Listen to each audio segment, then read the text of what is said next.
Hey, Blue Sky. The topic I want to talk about today is quite a difficult one for a trans person to talk about because the minute we start speaking about these things, we get a lot of hate in our inboxes.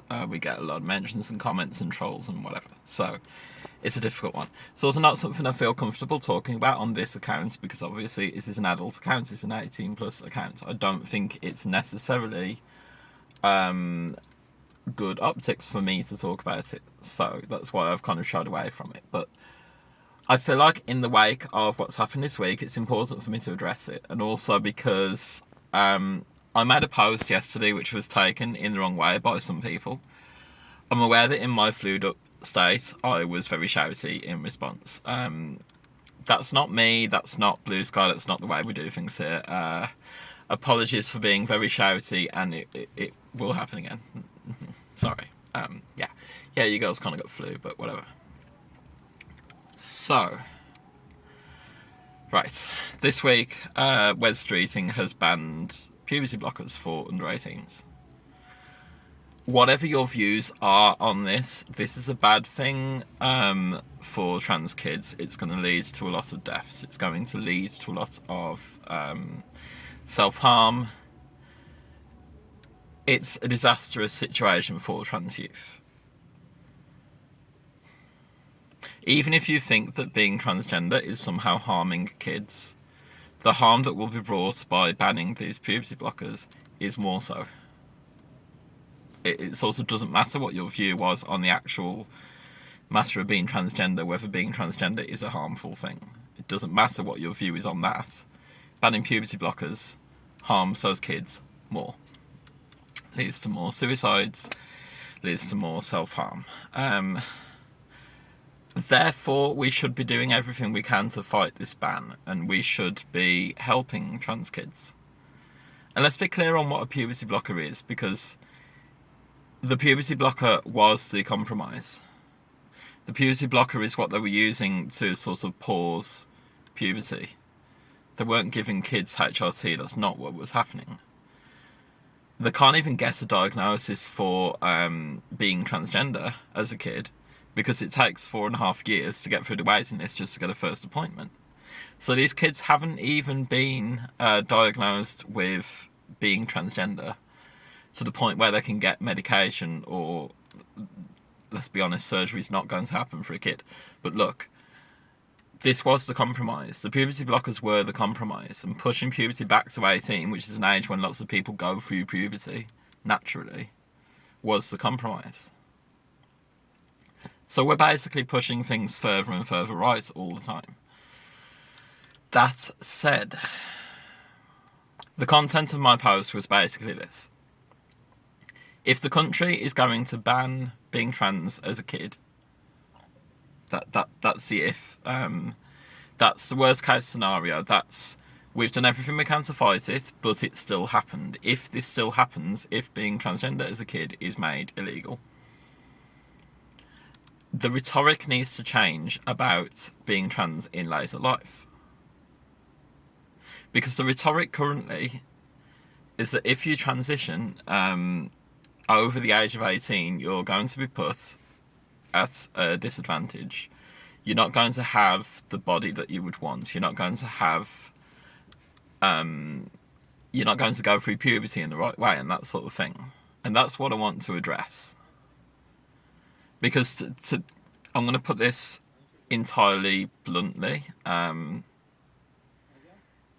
If you think that the things that would happen under the age of 18 make you more female, make you more male, if you think those things are necessary to transition as a trans woman, and therefore you think that me, being over 18 and transitioning, is not going to have the body that I want and whatnot,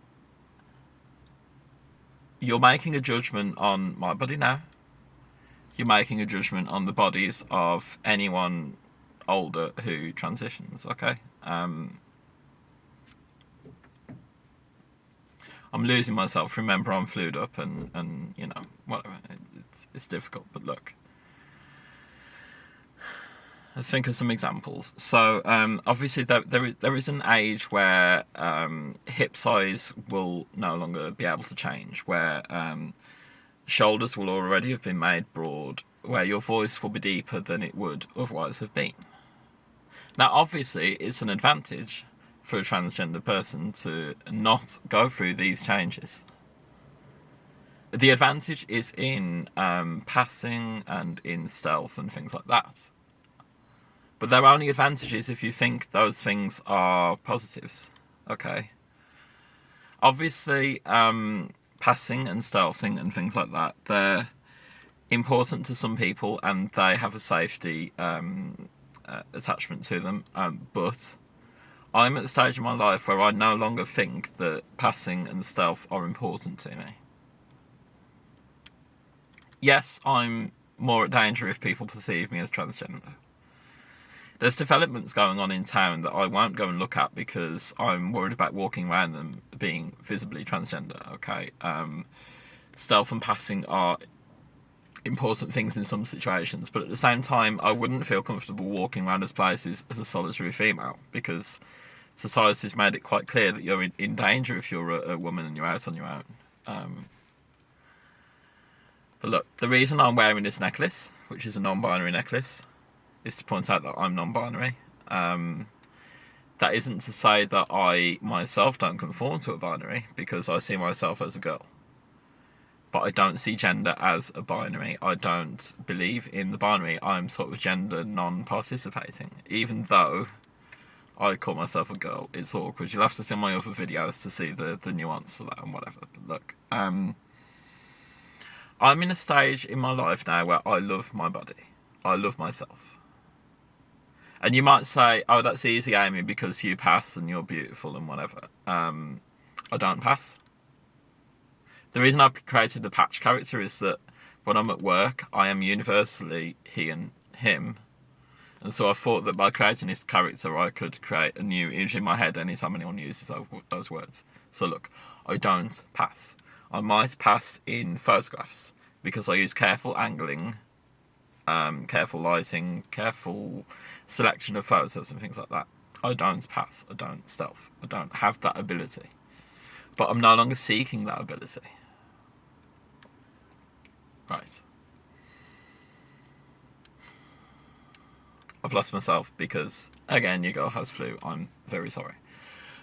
So, I love myself. I love my body. You might say, but Amy, you pass. That's really easy. I have many aspects to my body that I don't necessarily like. I have broad shoulders. I don't have childbearing hips. I'm tall. I have a deep voice. I've spent this past year actually rethinking what these things mean to me. You'll see me saying that broad shoulders are hot, and that's because I think broad shoulders are hot.